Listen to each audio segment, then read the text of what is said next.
Good morning. पिछले lecture में हम कोरोजन को देख रहे थे। कोरोजन का इंट्रोडक्शन पार्ट हम देख चुके हैं। कोरोजन के टाइप के एग्जांपल्स हम कुछ बता रहे थे आपको। अगला जो टॉपिक हमारा था वो था थियरीज ऑफ कोरोजन। हम दो तरह की थियरीज कोरोजन में पढ़ते हैं। एक को हम कहते हैं केमिकल कोरोजन और इसी का दूसरा नाम है dry corrosion. Dry corrosion, chemical corrosion या ड्राई कोरोजन के बारे में हमने आपको बता रखा है। हमारा जो पिछला लेक्चर था वो केमिकल एंड ड्राई कोरोजन पर था और हमने आपको बता रखा है कि केमिकल या ड्राई कोरोजन जो होगा ये खुद भी डिवाइड होगा तीन अलग अलग पार्ट में। कौन कौन सा? एक को हम कहते हैं oxidation corrosion. Oxidation corrosion, oxidation corrosion ये किसके द्वारा होगा? ऑक्सीडेशन कोरोजन जो होगा, ऑक्सीडेशन कोरोजन जो होगा वो एटमॉस्फेरिक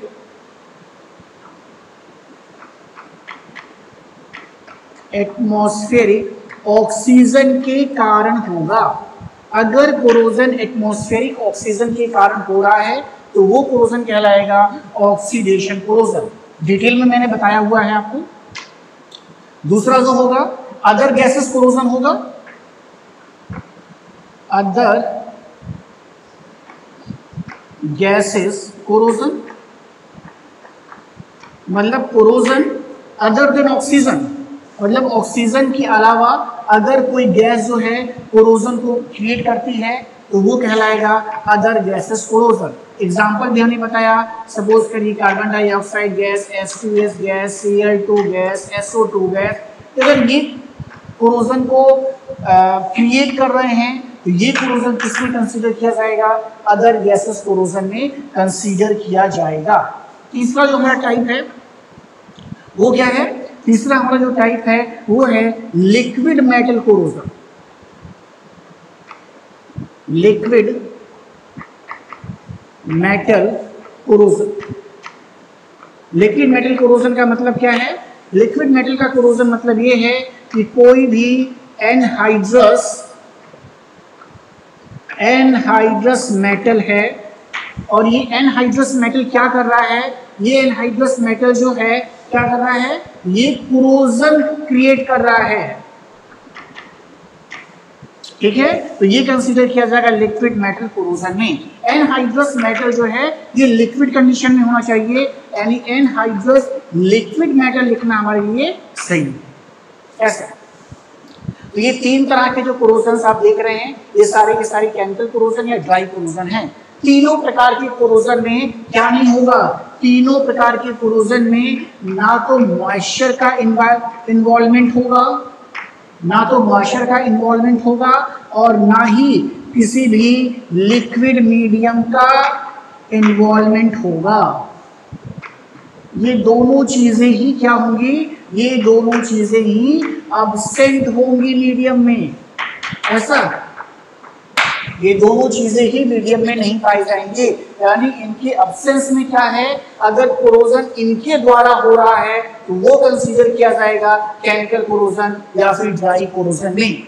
तो ये हम पिछले लेक्चर में इसको अच्छे से हम लोगों ने देखा हुआ है। अगला जो थियरी है वो किसका है? इलेक्ट्रोकेमिकल कोरोजन है या फिर वेट कोरोजन है। इसे देखना आज।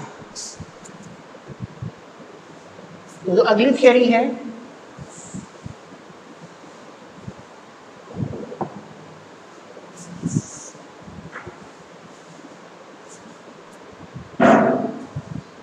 सेकेंड थियरी जो है इसका नाम है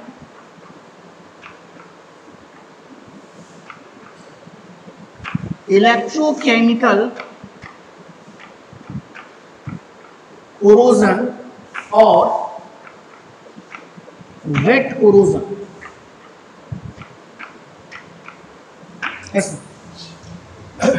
इलेक्ट्रोकेमिकल एंड वेट कोरोजन में क्या खास बात है? इलेक्ट्रोकेमिकल या वेट कोरोजन में क्या कंडीशन हो सकते हैं? तो दो तरह की कंडीशन हो सकते हैं। पहला कंडीशन क्या हो सकता है कि any metal is in contact with moist air or any liquid medium, ये हो सकता है कंडीशन। और दूसरी कंडीशन क्या हो सकती है? दूसरी कंडीशन ये हो सकती है कि दो अलग अलग तरह के मेटल हों। क्या होगा भाई? Two different metal are in contact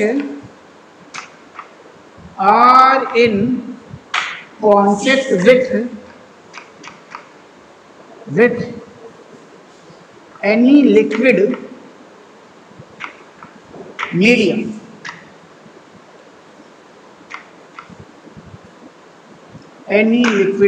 ऐसी कंडीशन हो सकती है। तो ये दो अलग अलग कंडीशंस हैं। इन दोनों में से कोई भी कंडीशन अगर फुलफिल हो रही है तो वहां पर जो कोरोजन कहलाएगा वो इलेक्ट्रोकेमिकल कोरोजन कहलाएगा या तो फिर वेट कोरोजन के नाम से जाना जाएगा। ओके, जब कभी भी इलेक्ट्रोकेमिकल या वेट कोरोजन होगा तो हमेशा क्या होगा? हमेशा आपको ये देखने को मिलेगा कि सपोज करिए कोई एक ये मेटल है ऐसा, तो आपको ये देखने को मिलेगा कि इस मेटल का एक जो सिरा है या जो एक इसका हिस्सा है वो किसकी तरह बिहेव करेगा? एनोड की तरह बिहेव करेगा। और इसका जो दूसरा हिस्सा या दूसरा जो सिरा है ये हमेशा बिहेव किसकी तरह करेगा?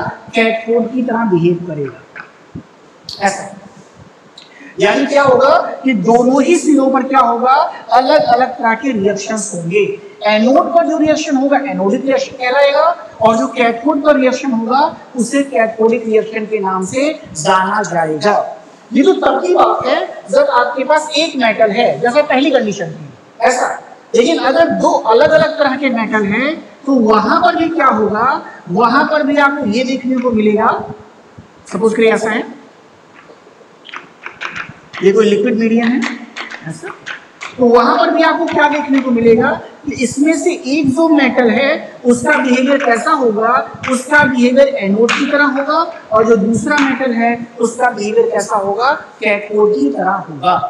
तो यानी कहने का ये मतलब है कि इलेक्ट्रोकेमिकल रिएक्शन में एनोड और कैथोड भी बनता है।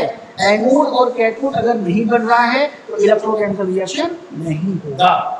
इस बात का ध्यान रखेंगे कि कैथोड और एनोड की सहायता के द्वारा ही होगा। ओके, आगे देखते हैं। अगर हम देखना चाहें इसको डिटेल में तो आप क्या देखेंगे कि दो तरह के रिएक्शंस पाए जा रहे हैं। तो पहला रिएक्शन लिखने जा रहे हैं, first reaction that is the anodic reaction. Anodic reaction ऐसा यानी कह सकते हैं इलेक्ट्रोकेमिकल रिएक्शन दो अलग अलग तरह के रिएक्शन से पूरा होगा, दो अलग अलग तरह के रिएक्शन से कंप्लीट होता है।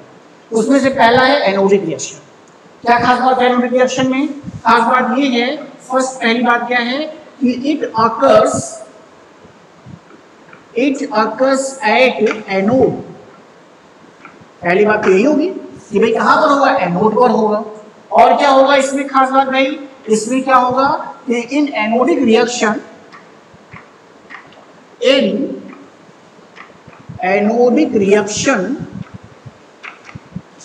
क्या होगा? ऑक्सीडेशन ऑफ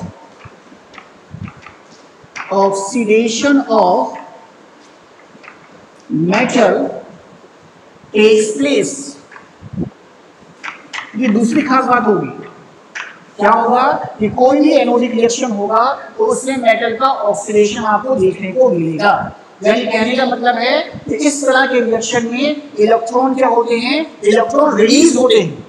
किसमें? एटमॉस्फेयर में या फिर मीडियम में, ऐसा कह सकते हैं। यानी कहने का मतलब ये है कि सपोज करिए कोई मेटल M है तो क्या होगा? इस मेटल से अगर आपने n नंबर में इलेक्ट्रॉन बाहर निकाल दिया तो इसका मतलब है इसको आप कैसे लिख सकते हैं? ऐसे लिख सकते हैं ऐसा। यानी कहने का ये मतलब है कि जो मेटल है, ये जो मेटल था ये कन्वर्ट किसमें हो रहा है? ये कन्वर्ट हो रहा है किसमें भाई? मेटल आयन में। ये मेटल का कन्वर्जन किसमें हो रहा है भाई? मेटल का कन्वर्जन हो रहा है मेटल आयन में। ओके, तो ये रिएक्शन हमेशा एनोडिक रिएक्शन कहलाएगा, हमेशा एनोडिक रिएक्शन यही होगा। और जहां पर एनोडिक रिएक्शन होगा कोरोजन भी उसी पार्ट का होगा। क्लियर है? तो जहां कहीं भी जो पोर्शन एनोड की तरह बिहेव करेगा या जिस पर एनोडिक रिएक्शन होगा कोरोजन भी उसी पोर्शन का होगा। ये इंपॉर्टेंट बात है, इसको लिख लीजिए, इसको कहीं पर नोट कर लें कि जहां कहीं भी एनोडिक रिएक्शन होगा या जो एनोड का पोर्शन है वही हमेशा कोरोजन को भी सफर करेगा, यानी वहां पर हमेशा कोरोजन होगा। ठीक है? अगला है कैथोडिक रिएक्शन। कैथोडिक रिएक्शन क्या है उसको देखते हैं।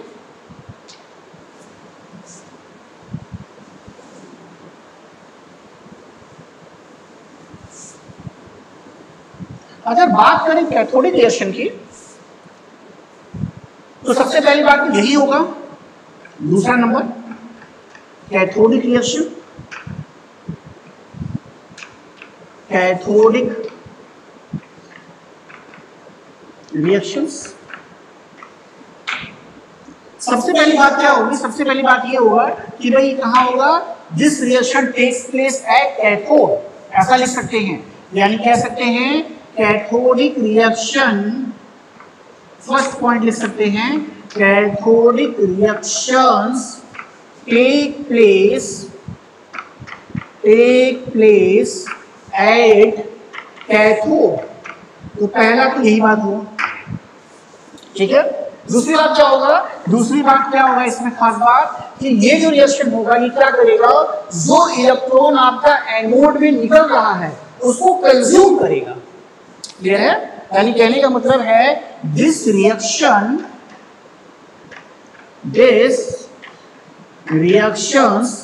कंज्यूम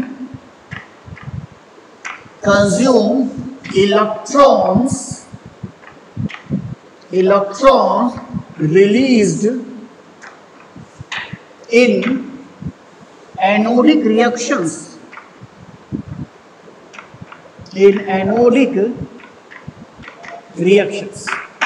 ये दूसरी खास बात होगी। यानी जो इलेक्ट्रॉन्स आपकी एनोडिक रिएक्शंस से बाहर आ रहे हैं उनको कंज्यूम करेगा कहां पर? कैथोडिक रिएक्शन में होगा। अब ये कई तरह के हो सकते हैं, किस पर डिपेंड कर रहा है? तो ये डिपेंड कर रहा है मीडियम के नेचर पर। ओके, यानी अगली पॉइंट हम क्या लिखते हैं कि on the basis of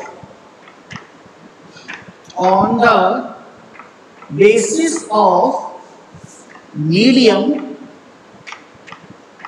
on the basis of nature of medium कर लीजिए, on the basis of nature of medium it can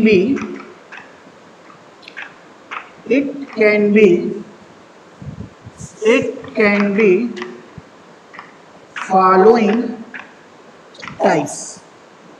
It can be following types. ये नंबर 1। ए नंबर क्या है भाई? एवोल्यूशन ऑफ हाइड्रोजन गैस, यानी ऐसा reaction जिसमें hydrogen gas liberate होती हो या निकलती हो, ऐसा। अब ये भी दो तरीके का है, कैसा? दो तरीके का है। एक जब मीडियम होगा एसिडिक और एक जब मीडियम होगा एल्कलाइन, तो दो तरीके का हो सकता है ये भी। और देखते हैं एवोल्यूशन ऑफ हाइड्रोजन गैस कब था? नंबर 1 इन एसिडिक मीडियम, ये एसिडिक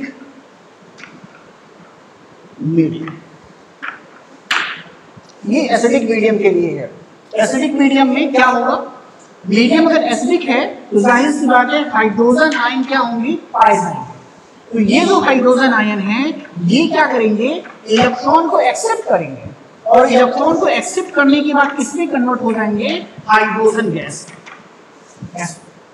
ये रिएक्शन कब है? जब आपका मीडियम एसिडिक है। यानी अगर मीडियम एसिडिक है तो आपका जो कैथोडिक रिएक्शन है वो कैथोडिक रिएक्शन कैसा होगा? वो कैथोडिक रिएक्शन इस तरीके का होगा। मीडियम जो हाइड्रोजन आयन है जो इलेक्ट्रॉन्स को एक्सेप्ट करेंगे और हाइड्रोजन गैस का फॉर्मेशन करेंगे। तो ये रिएक्शन आपका होगा एसिडिक मीडियम में। लेकिन वहीं पर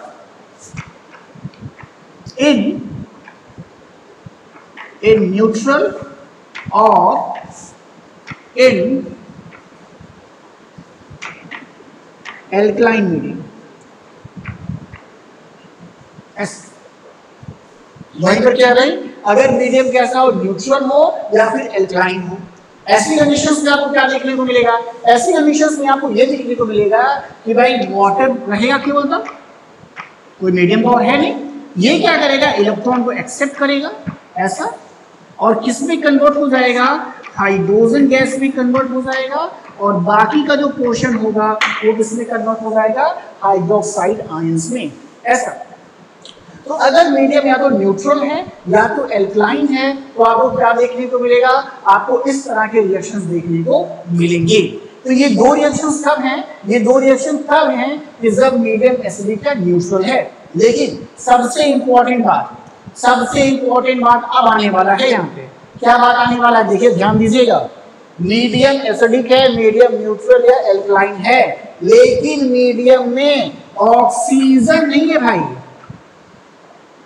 ऑक्सीजन क्या है भाई, अब्सेंट है।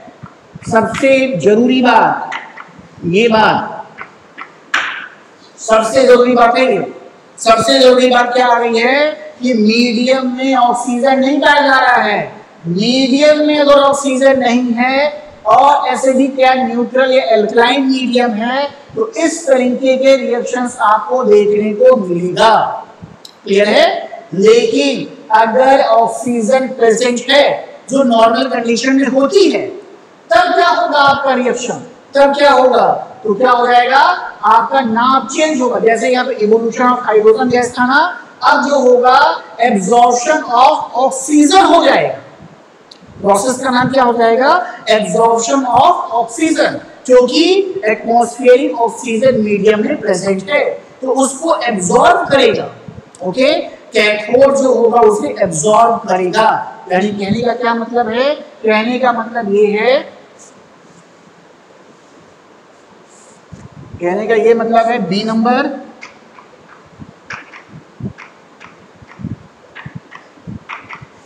Absorption of oxygen. Absorption of oxygen कहने का मतलब है कि अब वाटर तो होगा ही होगा ऐसा, साथ ही साथ एटमॉस्फेरिक ऑक्सीजन भी प्रेजेंट है। तो एटमॉस्फेरिक ऑक्सीजन भी प्रेजेंट है, ये इलेक्ट्रॉन को एक्सेप्ट करेगा और किसमें कन्वर्ट हो जाएगा, ये कन्वर्ट हो जाएगा हाइड्रोक्साइड आयन में। इस तरह से हाइड्रोक्साइड आयन में कन्वर्ट हो जाएगा। अथवा इसको 2 से डिवाइड कर दीजिए और divided by 2 on both the sides. कैसे लिख सकते हैं, H2O plus half O2 plus 2 electrons and gives to 2 hydroxide ions। ऐसा देखिए, ये अब देखिए ये रिएक्शन क्या है, ये रिएक्शन बार बार इसका इस्तेमाल होता है। ये रिएक्शन में ही क्या है, पूरा का पूरा कोरोजन है। अगर आप इस रिएक्शन को याद कर लिए हैं तो जो मैक्सिमम टाइप आप पढ़ेंगे वहां पर जो रिएक्शन होगा यही होगा। मॉइस्चर मिलेगा ही मिलेगा आपको, साथ ही साथ एटमॉस्फेरिक ऑक्सीजन मिलेगा। तो जो कैथोडिक रिएक्शन होता है ज्यादातर जगहों पर इस तरीके का है, इस तरीके का देखने को मिलेगा। यानी जो नेचुरल आपका कोरोजन का जो कैथोडिक रिएक्शन होगा वो सबसे नीचे वाला पाया जाएगा, जो एब्जॉर्प्शन ऑफ ऑक्सीजन के नाम से जाना जाता है। ओके, तो ये पूरा का पूरा क्या है, वेट थियरी है, या इसको हम कहते हैं इलेक्ट्रोकेमिकल कोरोजन। इंपॉर्टेंट है एग्जामिनेशन के पॉइंट ऑफ व्यू से। एग्जामिनेशन में केवल वेट थियरी भी आ सकता है, रिएक्शंस लिखने को आ सकते हैं, तो ये आपको जानना जरूरी है। लास्ट वाला रिएक्शन सबसे ज्यादा इंपॉर्टेंट है। मैक्सिमम टाइम हम जो है कैथोडिक रिएक्शन के लिए नीचे वाले रिएक्शन का उपयोग करेंगे। तो सबसे ज्यादा इंपॉर्टेंट हमारे लिए नीचे वाला रिएक्शन है। ये फिर से समराइज कर रहे हैं, कोई कंफ्यूजन ना रहे आपको कि कौन से कैथोडिक रिएक्शन हो रहे हैं। कैथोडिक रिएक्शन की जब बात कर रहे हैं तो हमेशा कैथोड पर होगा, इस रिएक्शन में हमेशा इलेक्ट्रॉन क्या होगा, कंज्यूम किया जाएगा। वो इलेक्ट्रॉन कंज्यूम किया जाएगा जो एनोड पर निकला हुआ है। ओके, अब क्या होगा, अब ये दो तरीके के देखने को मिलेंगे आपको। कैसा, जैसे दो तरीके का, एक में क्या होगा, हाइड्रोजन गैस बनेगा जिसे हम कहेंगे इवोल्यूशन ऑफ हाइड्रोजन गैस, और दूसरा जो होगा टाइप होगा absorption of oxygen. Evolution of जो हाइड्रोजन गैस है, इसके जितने भी रिएक्शन लिखे जा रहे हैं ये मानकर लिखा जा रहा है कि एटमॉस्फेयर में ऑक्सीजन गैस जो है ये प्रेजेंट नहीं है, यानी ऑक्सीजन में एटमॉस्फेयर में ऑक्सीजन गैस प्रेजेंट नहीं है, तो ये रिएक्शन हो रहा है। ओके, अब ये मीडियम के नेचर के अकॉर्डिंग अलग अलग तरीके का हो सकता है। कैसे भाई, एक में इन एसिडिक मीडियम, जब मीडियम आपका एसिडिक है, हाइड्रोजन आयन पाए जाएंगे उस मीडियम में, इलेक्ट्रॉन को एक्सेप्ट करेंगे, हाइड्रोजन गैस का फॉर्मेशन कर देंगे। दूसरा, जब न्यूट्रल या एल्कालाइन मीडियम है तो कंडीशन में वाटर ही क्यों मिलेगा आपको, इलेक्ट्रॉन एक्सेप्ट करेगा, हाइड्रोजन गैस बनाएगा और साथ ही साथ हाइड्रोक्सिल आयंस का फॉर्मेशन करेगा। बी नंबर है absorption of oxygen. Absorption of oxygen में क्या होगा, मीडियम में ऑक्सीजन गैस प्रेजेंट होगा।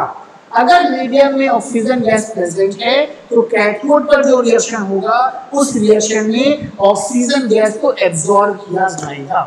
क्या होगा भाई, तो वाटर पाया जाएगा, इलेक्ट्रोकेमिकल रिएक्शन है, वेट रिएक्शन है, ऑक्सीजन पहले से उपस्थित है, इलेक्ट्रॉन एक्सेप्ट करेगा, एनोड वाला कन्वर्ट हो जाएगा आपका हाइड्रोक्साइड आयंस में। दोनों साइड में 2 से डिवाइड कर दिया गया है।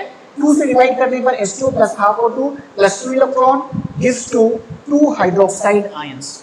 ऐसा, तो ये रिएक्शंस काफी इंपॉर्टेंट रिएक्शन है। मैक्सिमम टाइम में जो कैथोडिक रिएक्शन होता है इस तरीके का ही लिखा जाता है। तो ये पूरा का पूरा का थियरी है।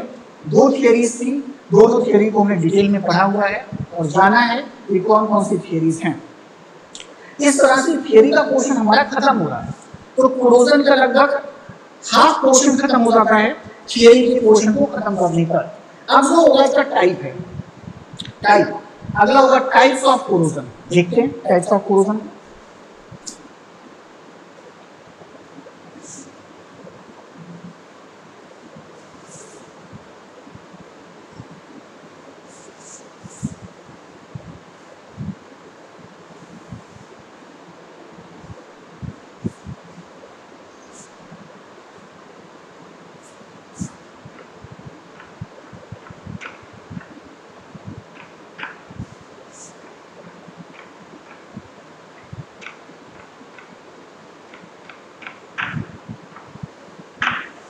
Types of corrosion.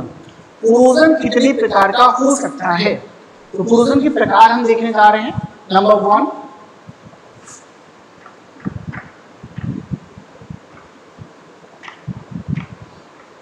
Concentration cell corrosion.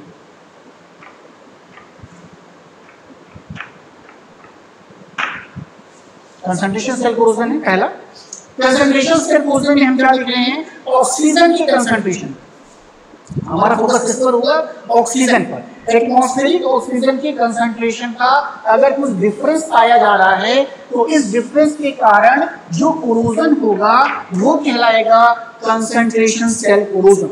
तो कंसंट्रेशन सेल कोरोजन क्या है, difference in oxygen concentration. Okay, medium में ऑक्सीजन का कंसंट्रेशन कैसा है उसके अकॉर्डिंग अगर डिफरेंस पाया जा रहा है और उसके कारण अगर कोरोजन हो रहा है उसे हम कहेंगे कंसंट्रेशन सेल कोरोजन। कैसे, एग्जांपल के तौर पे देखते हैं। सपोज करते हैं, देखिए ये सॉल्यूशन है ऐसा,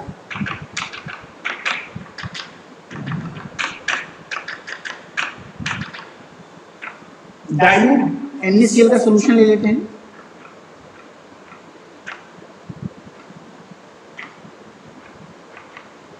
ये, और इसमें हम क्या कर रहे हैं, एक रॉड लग दे रहे हैं इसमें। सपोज करिए जिंक की रॉड है,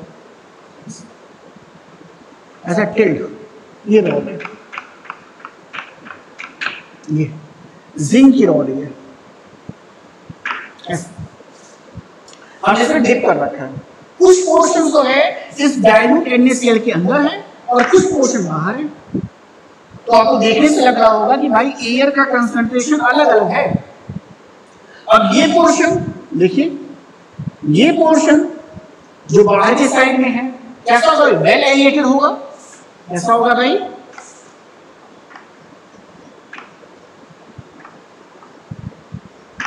इसके कंपेयर में ऐसा पोर्शन जो कहां पर है, जो इस डाइल्यूट सॉल्यूशन के अंदर है, यानी ये क्या होगा, लेस एरिएटेड या पुअर एरिएटेड, पुअर एरिएटेड ऐसा, या बिल्कुल ही ऑक्सीजन नहीं है। तो अब क्या देखिए, इन दोनों जगहों पर ऑक्सीजन के कंसंट्रेशन में डिफरेंस है, और जैसे ही डिफरेंस है तो क्या होगा, इस वाटर लाइन के नीचे का पोर्शन का बिहेवियर अलग रहेगा और इस वाटर लाइन के ऊपर के मेटल का पोर्शन जो होगा वो अलग तरह से बिहेव करेगा। ये जो वेल एरिएटेड पोर्शन है इसका बिहेवियर कैसा होगा, इसका बिहेवियर होगा कैथोड की तरह। अच्छा, और जो आपका ये नीचे वाला पोर्शन है जो लेस एरिएटेड है, इसका बिहेवियर कैसा होगा भाई, एनोड की तरह होगा। ऐसा सपोज करिए कैसा है भाई, सपोज करिए जिंक का रॉड है, सपोज कर लेते हैं जिंक रॉड है ऐसा। तो एनोड पर कैसा रिएक्शन हमने पढ़ा हुआ है, हमने एनोड पर कैसा रिएक्शन पढ़ा है कि भाई जिंक जो होगा उसका क्या होगा, उसका होने वाला है ऑक्सीडेशन। ऐसे देखिए, ऐसे तो हमने क्या देखा कि जिंक का ऑक्सीडेशन होगा कहां पर, इस एनोडिक पोर्शन पर, यानी कोरोजन भी किसका होगा, उस पोर्शन का होगा जो इस वाटर लाइन के नीचे है। ओके, तो कैथोडिक रिएक्शन कैसा होगा, अगर कैथोडिक रिएक्शन की बात करें तो कैथोडिक रिएक्शन कैसा आपको देखने को मिलेगा, वाटर है ही है, साथ ही साथ ऑक्सीजन भी प्रेजेंट है, अधिकता में है, बल्कि कितने इलेक्ट्रॉन निकले हैं, 2 इलेक्ट्रॉन। इसको एक्सेप्ट करके क्या बना लेगा, ये बना लेगा आपका 2 हाइड्रोक्साइड आयंस। ऐसा, तो ये जो रिएक्शन होगा किसका रिएक्शन होगा, ये जो रिएक्शन होगा आपका कैथोडिक रिएक्शन होगा। तो ये कैथोडिक रिएक्शन और ये एनोडिक रिएक्शन है। ओके, अब इन दो रिएक्शंस की सहायता से हम पूरा का पूरा डिस्क्राइब कर सकते हैं कि किस तरीके से यहाँ पर क्या हो रहा है, ओवरऑल रिएक्शंस हो रही हैं। देखते हैं कैसे।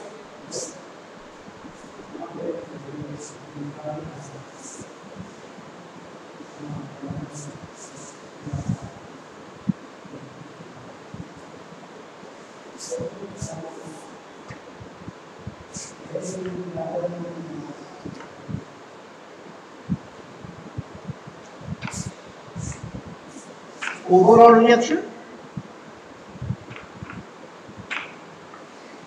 अगर आप ओवरऑल रिएक्शन लिखना चाहते हैं तो आप किस तरीके से लिख सकते हैं, 2 तरीके हैं। आप सीधा सीधा यहाँ से देख करके लिख सकते हैं, लेकिन अगर पहली बार है तो उसको लिख लीजिए। कैसे लिख लीजिए, देखिए आपने ऐसे लिख लें, आपको आसानी हो जाएगा।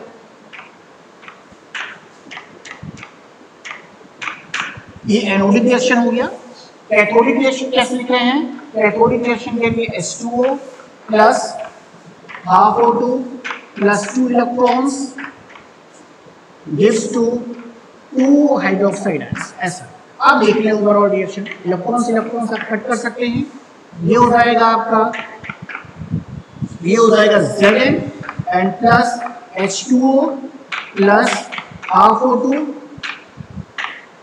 और कन्वर्ट किसमें हो जाएगा, ये हो जाएगा आपका Zn ion and plus 2OH minus ion. यानी कहने का मतलब है ये किसमें कन्वर्ट होगा, जिंक हाइड्रोक्साइड। ऐसा इस तरीके से क्या होगा, इस तरीके से आपका ये रस्ट का फॉर्मेशन जिंक हाइड्रोक्साइड के फॉर्म में आपको देखने को मिलेगा। तो ये ओवरऑल रिएक्शन लिखने का तरीका होगा। ओके, तो ये पहला टाइप है कंसंट्रेशन सेल कोरोजन या differential oxygen concentration cell corrosion, किसी भी नाम से जाना जाता है। बहुत ही सिंपल ही है कि हम इसमें क्या करते हैं, इसमें हम एटमॉस्फेरिक ऑक्सीजन के कंसंट्रेशन को देख रहे हैं।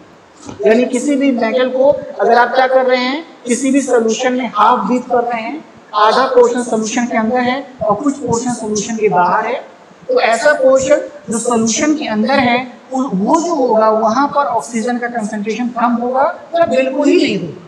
तो ये पोर्शन हमेशा एनोड की तरह बिहेव करेगा और यहाँ पे जो रिएक्शन होगा वो कौन सा रिएक्शन होगा, एनोडिक होगा।